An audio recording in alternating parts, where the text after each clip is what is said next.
नमस्कार, आप देख रहे हैं न्यूज 18 का डिजिटल प्लेटफॉर्म और मैं हूं आपके साथ सृष्टि शेखर।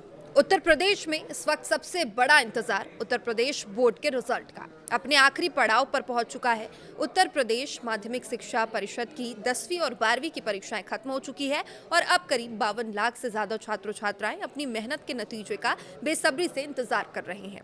हालात ऐसे हैं कि छात्रों के लिए एक एक मिनट काटना मुश्किल हो गया है और हर किसी की नजर सिर्फ एक सवाल पर टिकी है कि आखिर रिजल्ट कब आएगा। इस साल बोर्ड परीक्षाओं में रिकॉर्ड संख्या में छात्रों ने हिस्सा लिया। परीक्षा खत्म होते ही कॉपियों की जांच का काम तेजी से शुरू हुआ और अब ये प्रक्रिया लगभग पूरी हो चुकी है। और इतना ही नहीं, छात्रों के अंकों को ऑनलाइन सिस्टम में अपलोड करने का काम भी अंतिम चरण में पहुंच गया है। यानी तकनीकी तौर पर रिजल्ट लगभग तैयार माना जा रहा है और अब बस आधिकारिक घोषणा का इंतजार है। अगर पिछले साल के ट्रेंड पर नजर डालें तो बोर्ड ने 25 अप्रैल को रिजल्ट जारी किया था।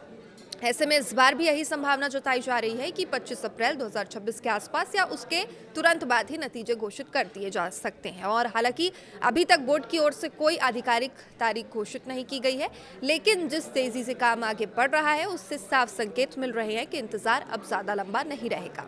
सूत्रों और मीडिया रिपोर्ट्स के माने तो यूपी बोर्ड बहुत जल्द एक प्रेस कॉन्फ्रेंस के जरिए रिजल्ट का ऐलान कर सकता है और यही वो पारंपरिक तरीका है जिसे बोर्ड हर साल अपनाता है। प्रेस कॉन्फ्रेंस के दौरान रिजल्ट की पूरी जानकारी साझा की जाती है और इसके तुरंत बाद ही ऑफिशियल जो वेबसाइट पोर्टल होता है उसमें रिजल्ट लिंक एक्टिव कर दिया जाता है। रिजल्ट जारी होते ही छात्र अपनी मार्कशीट ऑनलाइन देख सकेंगे और इसके लिए उन्हें सिर्फ अपना रोल नंबर और डेट ऑफ बर्थ दर्ज करना होगा। तो देखिए upmsp.edu.in या फिर upresults.nic.in और result.upmsp.in जैसी जो आधिकारिक वेबसाइट्स इस पे जाकर आप अगर 10वीं या 12वीं का आपने एग्ज़ाम दिया है तो अपना रिजल्ट चेक कर सकते हैं। ऐसे में छात्रों को ये सलाह यही है कि ये सिर्फ ऑफिशियल वेबसाइट्स पर ही आप भरोसा करें, अफवाहों से दूर रहें। और अब बात करते हैं कि पास होने के नियम की, जो हर छात्र के लिए बेहद महत्वपूर्ण है। यूपी बोर्ड 12वीं परीक्षा में पास होने के लिए छात्रों को न्यूनतम 33% अंक हासिल करना ज़रूरी होता है। बाकी बोर्ड्स में भी लगभग यही पैमाना होता है और ये नियम सभी स्ट्रीम, आर्ट्स हो, साइंस हो, कॉमर्स हो, सब पर समान रूप से लागू होता है। यहाँ ये समझना ज़रूरी है कि प्रैक्टिकल थ्योरी दोनों के अंकों को जोड़कर कुल प्रतिशत निकाला जाता है। अगर कोई छात्र किसी विषय में 33% से कम अंक लाता है तो उसे उस विषय में फेल माना जाता है। यानी कि सिर्फ परीक्षा देना ही काफ़ी नहीं है, बल्कि न्यूनतम योग्यता हासिल करना भी उतना ही ज़रूरी है। और यही वजह है कि रिजल्ट का इंतज़ार किसी उत्सुकता से कम नहीं, बल्कि एक तरह से ये दबाव भी बन जाता है। लोग जो बच्चे हैं, खासतौर पर 10वीं 12वीं की जिन्होंने एग्ज़ाम्स दिए हैं, वो काफ़ी प्रेशर में दिखाई देते हैं और साथ ही पेरेंट्स भी थोड़े प्रेशराइज्ड फील करते हैं। अब इस पूरे माहौल में एक और सवाल लगातार चर्चा में बना हुआ है, इस साल टॉप करने वाले छात्रों को क्या मिलेगा? क्योंकि हर साल की तरह इस बार भी ये उम्मीद जताई जा रही है कि उत्तर प्रदेश बोर्ड के टॉपर्स के लिए कई बड़े इनाम घोषित किए जाएंगे। पिछले साल के ट्रेंड को अगर देखें तो राज्य सरकार ने टॉप करने वाले मेधावी छात्रों को नगद पुरस्कार, लैपटॉप या टैबलेट और सम्मान पत्र देकर सम्मानित किया था। राज्य स्तर पर टॉप करने वाले छात्रों को करीब 1 लाख रुपए की नगद धनराशि दी जाती है। इसके साथ ही उन्हें एक लैपटॉप या टैबलेट दिया जाता है जिससे वे अपनी आगे की पढ़ाई को और बेहतर तरीके से जारी रख सकें। इसके अलावा उन्हें सर्टिफिकेट ऑफ ऑनर देकर सार्वजनिक रूप से सम्मानित भी किया जाता है।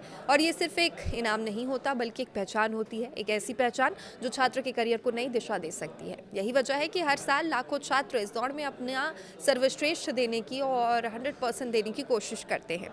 सिर्फ राज्य स्तर ही नहीं, बल्कि जिला स्तर पर भी टॉप करने वाले छात्रों को सम्मानित किया जाता है। जिला टॉपर्स को लगभग 21,000 रुपये के इनाम नगद राशि दी जाती है और साथ ही उन्हें प्रशस्ति पत्र भी दिया जाता है। इसका मकसद आपको मैं बता दूं कि हर स्तर पर प्रतिभा को पहचान मिले, छात्रों को आगे बढ़ने के लिए प्रेरणा मिलती रहे, तो इसका मकसद होता है। हालांकि इस साल के लिए इन पुरस्कारों को लेकर अभी तक कोई आधिकारिक घोषणा नहीं है, लेकिन पिछले साल के पैटर्न को अगर देखें तो यही उम्मीद है कि इस बार भी इसी तरह के इनाम दिए जाएंगे।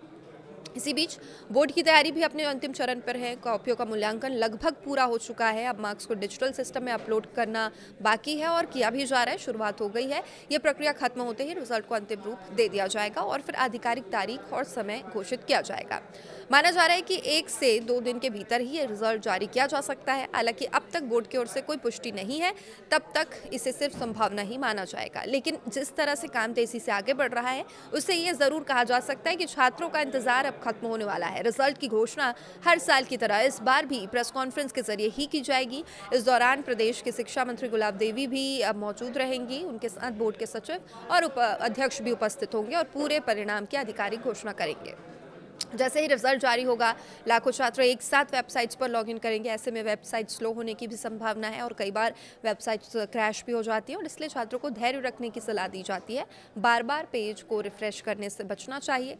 तो कुल मिलाकर उत्तर प्रदेश के छात्रों के लिए ये समय बेहद अहम है। महीनों की मेहनत, दिन रात की पढ़ाई और उम्मीदों का पूरा भार अब रिजल्ट के रूप में उनके सामने आने वाला है। अब देखना ये होगा कि इस साल कौन सा स्टूडेंट है जो टॉप करता है, किससे मिलता है सम्मान, किसके लिए खुलते हैं सफलता के दरवाजे।